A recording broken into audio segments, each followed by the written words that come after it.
উপস্থিত সকলকেই আমার আন্তরিক সালাম এবং ধন্যবাদ। এরকম একটা প্রোগ্রামে আসতে পেরে নিজেকে সত্যিই খুব ধন্য বলে মনে করছি, যেহেতু সামনে এই গ্রীষ্মকালে মুর্শিদাবাদ তথা পশ্চিমবাংলার প্রত্যেকটা ব্লাড ব্যাংকেই ব্লাডের একটা হাহাকার, ব্লাডের একটা অভাব আমরা দেখতে পাই।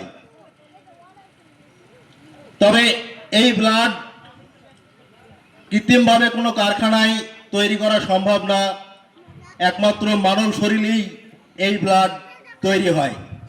তাই এই অভাব মেটাতে হলে আমাদের সকলকে স্বেচ্ছায় রক্তদান করতে হবে। তাই বলি, এসো আমরা সবাই মিলে করি স্বেচ্ছায় রক্তদান, রক্ত দিয়ে বাঁচাবো মরা মুমূর্ষ রোগীর প্রাণ। 18 বছর বয়স, শরীর সুস্থ যার, চিকিৎসকরা ভালো বুঝলে তবেই রক্ত নেবে তার। ভয়ের কোনো কারণ নেই, চিকিৎসকের মতে প্রায় সপ্তাহ 2-1 লাগে রক্ত পূর্ণ হতে। বছরেতে দিতে পারো 3 থেকে 4 বার, রোগ মুক্ত থাকবে শরীর, কেন ভাবছো আর? রক্তের অভাবে দেখি হারাই কত মানুষ প্রাণ, এসো আমরা সকলে করি স্বেচ্ছায় রক্তদান। ধন্যবাদ জানাবো আবারও এই মানবতার সৈনিক সংগঠনকে এরকম একটা প্রোগ্রাম করার জন্য।